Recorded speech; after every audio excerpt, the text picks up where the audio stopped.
Well, welcome back as we continue our study of the covenant and looking specifically at how the Lord has consistently related to his people covenantally. We began with Adam, then we looked at Noah, Abraham. We did 3 videos. Then we looked at Deuteronomy as the covenantal document of the Old Covenant people, then the Psalms of the covenant, then the prophets of the covenant. And so finally we come to the new covenant. We're going to begin looking at how the Lord continues to relate to his people consistently and covenantally.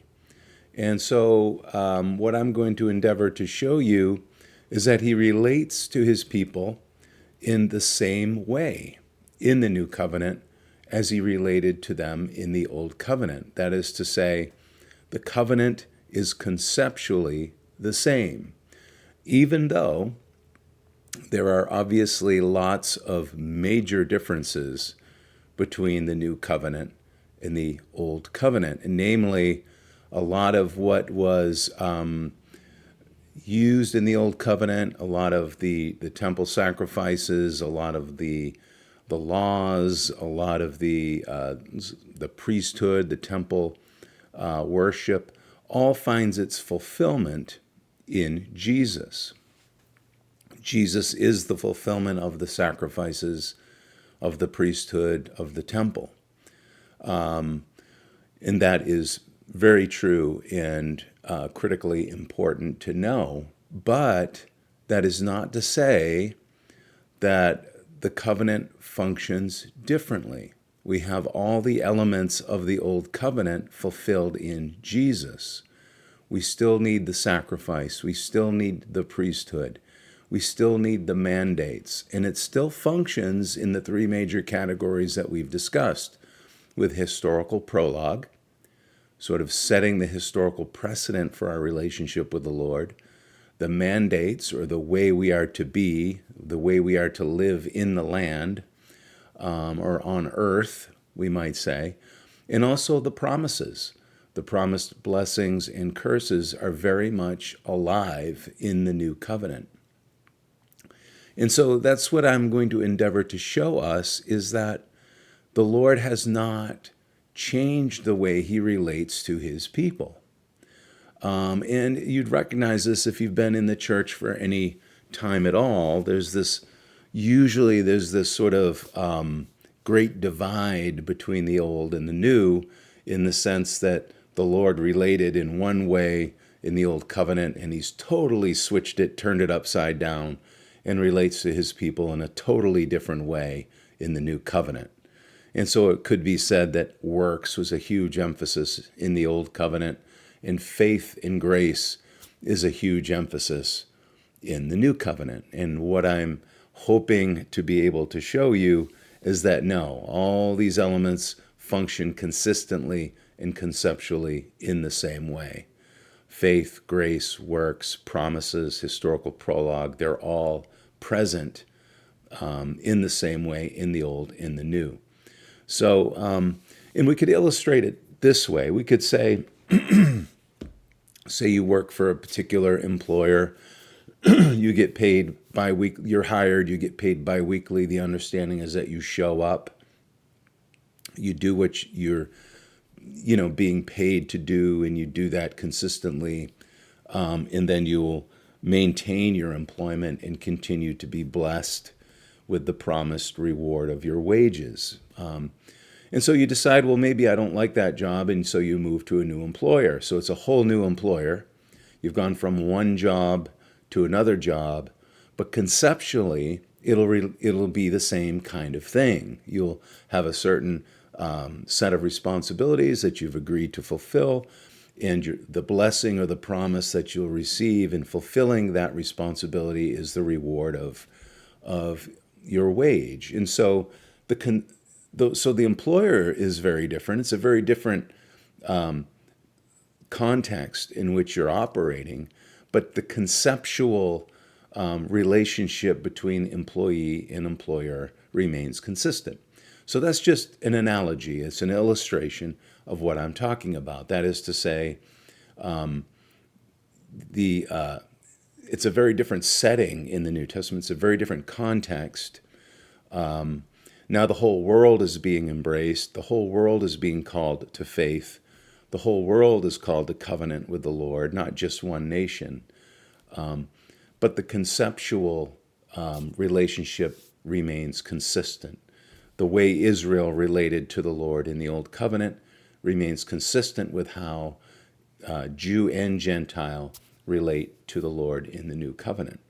And so I'm going to begin by sort of setting the context of this discussion of the New Covenant with looking at how Jesus actually comes to what we would say recapitulate or redo the life of Israel.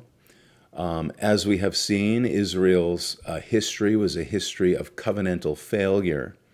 They consistently disobeyed the Lord. They forgot the historical prologue.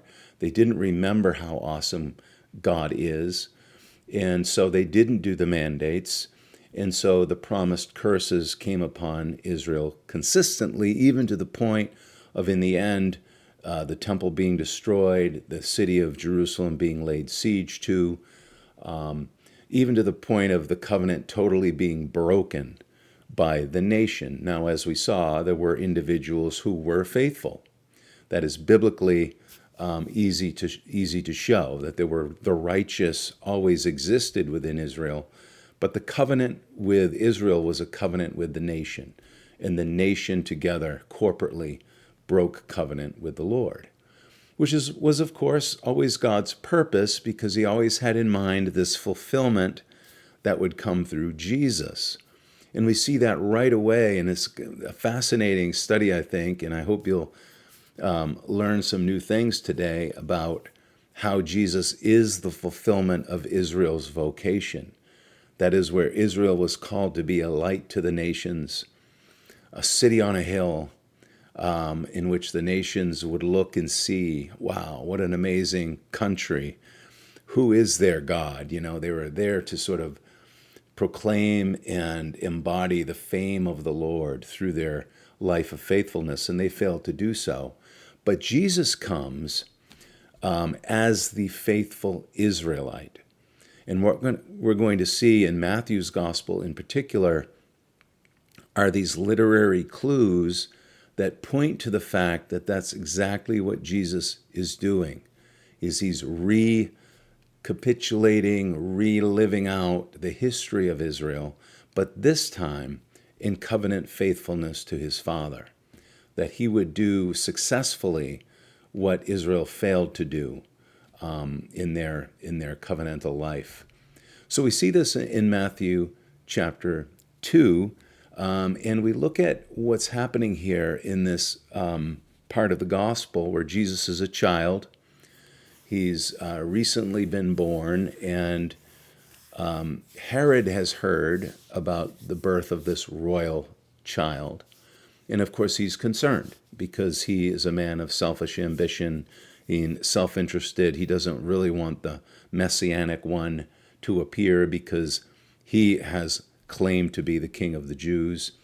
And so he wants to do away with Jesus. He wants to kill him.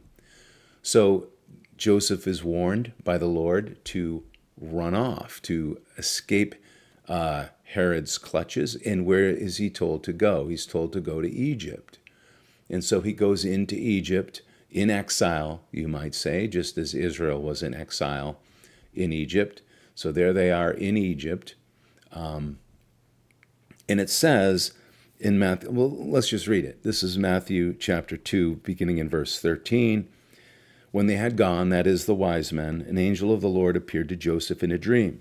Get up, he said, take the child and his mother and escape to Egypt. This is going to be important. Egypt is a key element here.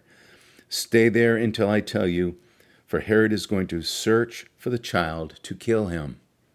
So he got up, took the child and his mother during the night, and left for Egypt, where he stayed until the death of Herod.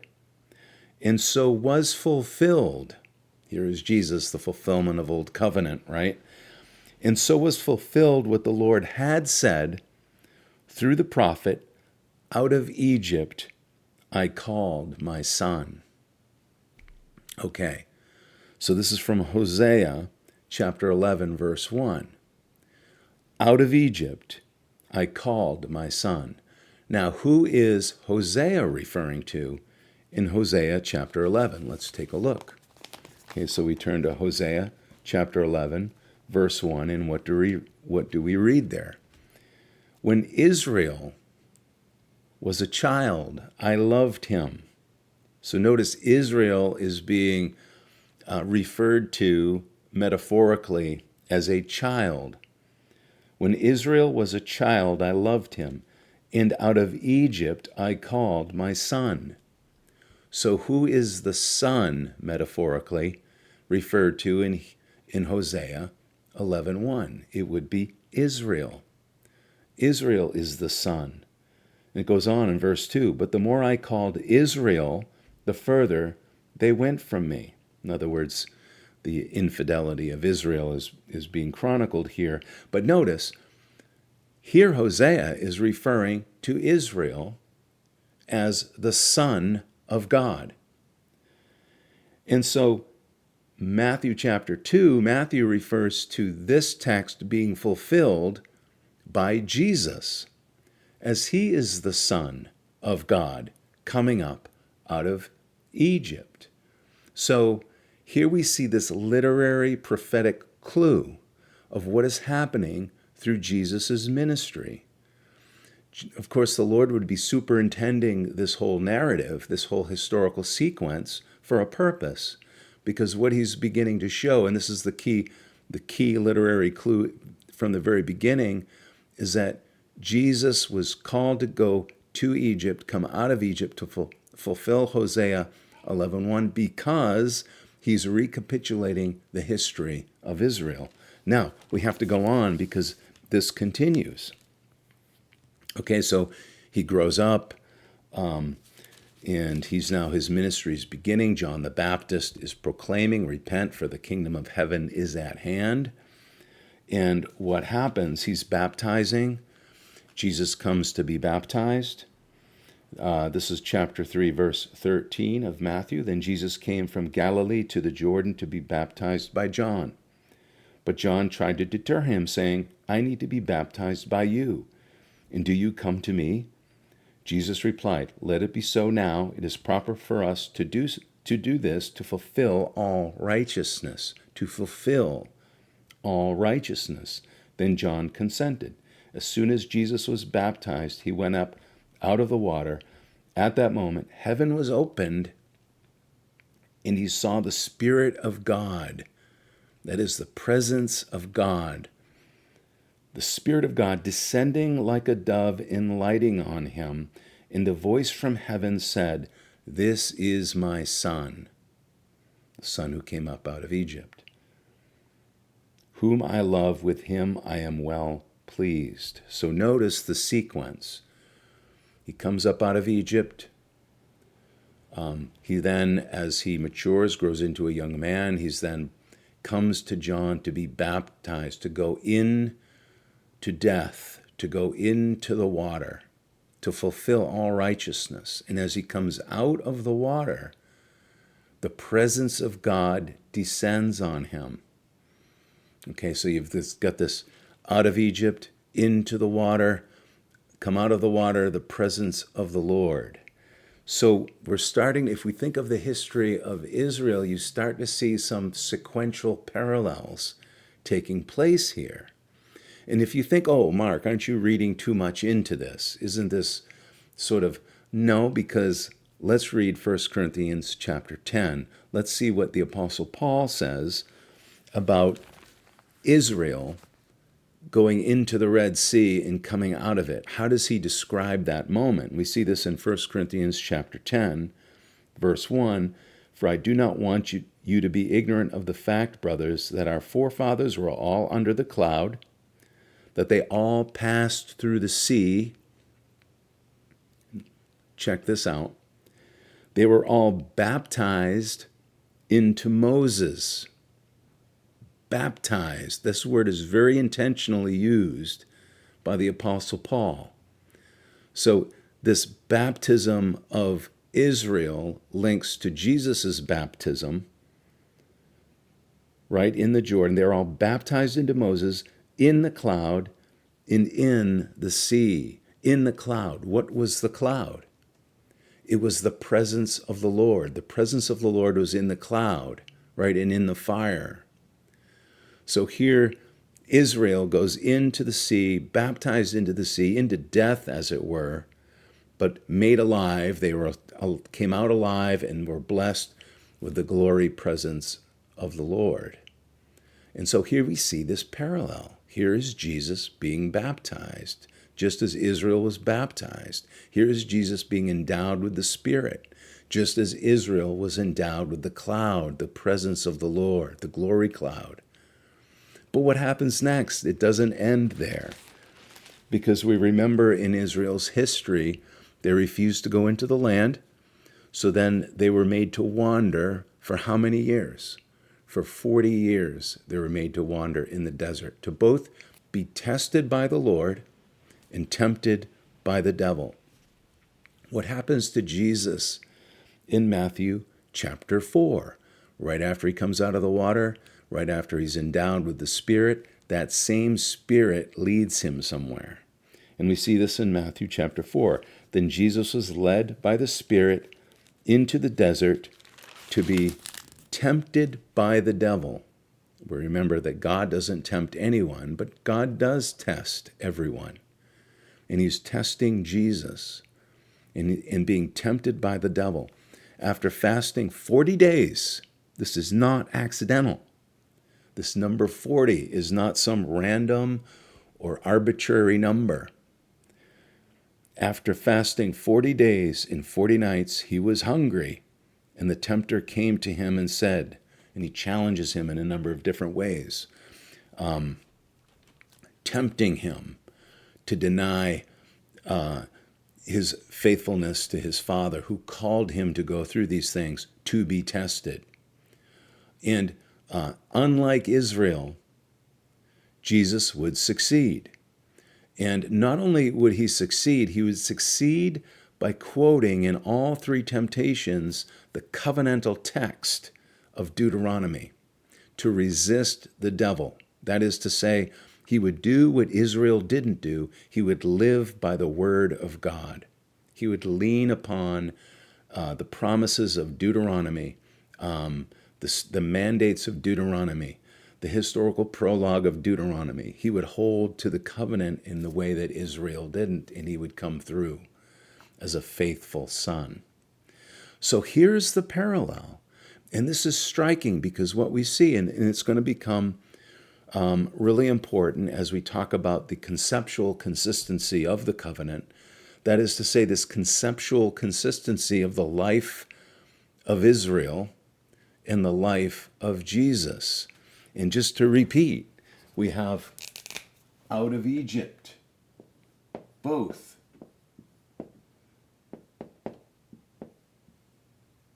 Both Israel and Jesus, the Son, out of Egypt, right? Then we have the baptism. Both Israel, baptized in the Red Sea, and Jesus, baptized in the Jordan. Then you have the presence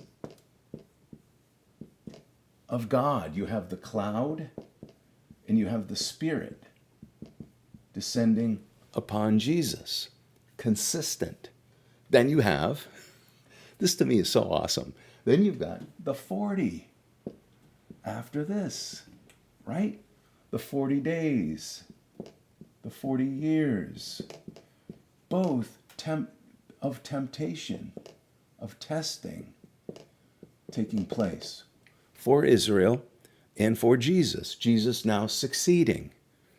But there's more. You have this happening. Then you have also, consistent with this parallel, is you have also You have Mount Sinai, in which Moses, who's the mediator between Israel and the Lord, you have Mount Sinai, you have the law that's given, the covenantal law by which Israel is to live, and you have Jesus after the tempting in the 40 days. You have him gathering his disciples together. He's in the process of gathering the 12, which is also a parallel with the 12 tribes. You have the 12 disciples. Okay, so this just keeps going to show you a recapitulation between Israel and Jesus, Jesus being the successful son, the faithful son. And then what do you have with Jesus after the 40 days? You have the sermon. Where does he go? He goes to a mountain. And we could say, well, you know what? It's just practical. He goes up on a mountain. Everybody can see him. It's a good teaching tool. It's a good setting. Yeah, it's more than that. He chooses a mountain because he understands what his vocation is, to be the faithful Israel, to be the faithful son who came up out of Egypt. So you have the Sermon on the Mount. Okay. This is crucial to see, because what we're seeing, and just what I've been talking about, is this conceptual consistency between the covenants, the old and the new. Well, we see a narrative consistency between the old and the new. Jesus is the fulfillment of coming up out of Egypt. He's the fulfillment of the baptism. He's the fulfillment of the presence. He's the fulfillment. He fulfills and completes and succeeds in resisting the devil for the 40 day after the 40 days of going hungry. Then you have Jesus coming up and speaking mandates on the mount. He's speaking mandates. And notice what he does there, and we're going to take a look at this more in our next video. But not only does he speak mandates, he links to the old, and he says, you've heard it said before through Moses, but then he says, but I say to you. This is Matthew chapter 5. He's consistently saying, you've heard it, but I now tell you. And we're going to look at that in more detail in the next video, but clearly linking to Sinai, linking to the Old Covenant. And he says in Matthew chapter 5 that he did not come to abolish the law. He came to what? He came to fulfill it. Then he talks about if you obey these commandments, you'll be greater than the righteousness of the Old Covenant. We'll talk about that more next video. But he's comparing what's happening now in the New Covenant and the New Covenant mandates as being a greater thing than what was spoken in the Old Covenant. But there's a parallel. There's a consistent parallel between the two that we are to notice. So I hope this was helpful to you as we continue to explore how the covenant functions. I'm tempted to do more as we look at the Sermon on the Mount, but we're gonna spend the next video kind of getting in more depth with the Sermon on the Mount, and then we're going to look at Jesus's other teachings in other places in the Gospels. And what we're going to see is that the Deuteronomic logic continues through Jesus. That is to say, if you were to distill Deuteronomy down to a simple refrain, it would be, because it's said consistently in Deuteronomy, do this, do these things, hold to my covenant, and you will live. Right? This is what you see consistently in Deuteronomy. Do this, be this, and you will live. And so what we're going to do next time is look at how that continues to be Jesus's teaching. Now focused on what he's saying. So he's not so much citing Moses. He didn't come, and we'll talk about this too, he didn't come under the yoke of the Mosaic covenant. He came as a covenant maker. He came as one who was in the process of forming a new covenant. But the logic is the same. Do what I tell you, and you will live, over and over again. And so we'll take a look at that next time. Until then, may God bless you, may he keep you, and may he make his face shine upon you. We'll see you then.